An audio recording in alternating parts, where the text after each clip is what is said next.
Whitehall civil servants took off a total of, wait for it, 2,100 man-years of stress-related sick days last year. Not only do they work from home when they're not on strike and have an awful lot of long COVID, goodness me, in the public sector, long COVID is absolutely rife. Whitehall's civil servants amazingly managed to take off for stress and other mental health problems more time than ever before. A total of 771,433 days of mental health sick leave between them. That's a rise on 38% on the year before. All, by the way, funded by you and me. Let's talk to Elliot Keck, who's Investigations Campaigns Manager at the Taxpayers Alliance. Good morning to you.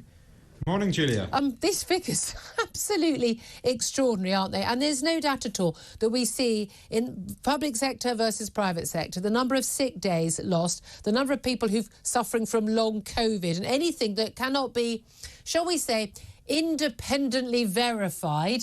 Like, oh, your leg's fallen off, I'm joking, but really, literally, we see this. The rates in the public sector are sky high compared to the private sector. Well, Jacob Rees-Mogg raised the concern that this mental health crisis may just be becoming the new bad back. And it's really interesting research from the Labour Party that echoes stuff that the Taxpayers Alliance has done before. But the Labour Party places the blame firmly at the doors of ministers for causing these mental health crises. Now, I'm not sure that's going to gain much traction with your viewers who know that if there's one thing that the civil service will spend money on, it's huge human resource departments. Yeah. And yet still we have these very significant problems with things like mental health. Well, that's it. I mean, again, I've got a very good friend who works in dealing with people in the benefits office on the front line, on the counter, and again, you saw over the years it went from people having back problems. Again, I've had back problems in the past. You've got sedentary jobs.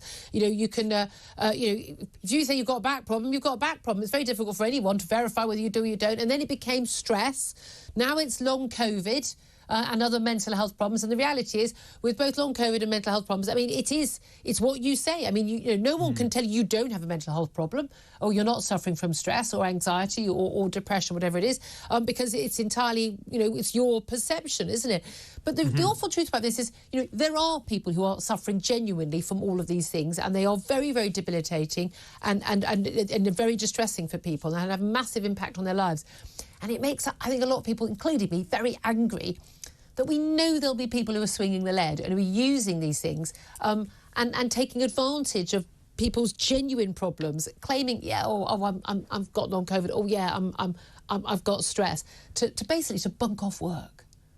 Yeah, I think you're absolutely right. And of course, the problem is the people that do genuinely need the help that they deserve are not getting the help that they deserve because it's so difficult to work out who the people with the serious problems are. But clearly there is a problem in the civil service with the culture. We've done research before showing that tens of thousands of days have been lost where civil servants have taken days off without a sick note, despite the fact that a sick note should have been required. We've found that the £55 million could be saved if civil service sick days were brought in line with private sector sick days. And listen, the civil service, there is a culture that should reduce these problems. They're allowed to work from home at a far greater rate. They're given a lot more I'm not sure that helps people, but there we are. But well, possibly. But I mean, we talk about all these different things that may help people's mental health. They get far more annual leave than most people in the private sector. And clearly there is a cultural problem that is leading to these far inflated rates in the public sector. And it is a really big issue, isn't it? Look, I was freelance for many years. It's amazing how few sick days people who are freelance take. I mean, I didn't take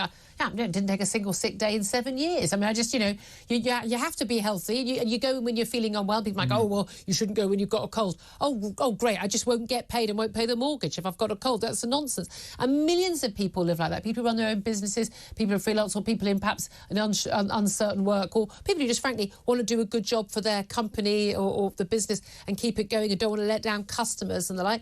Whereas there does seem to be an attitude of, I just don't feel very well, I won't go in, from a lot of public servants. And this is giving public service a really bad name. I think we used to think of people who were public servants, we use that term, public servant to the public, that this was honourable work and these were people doing important work.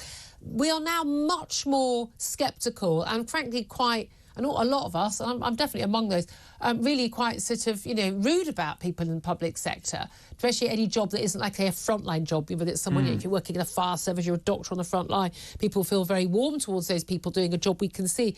But people are now sort of thinking, these people are just taking the mick out of us. They're not providing a good service. You can't get anyone on the phone at the council, all the people collecting your bins. You can't get a passport. You can't get a driving test. All these organisations that are supposed to be running services for us just aren't doing a very good job. And is it because, frankly, half of them are not at work most of the time?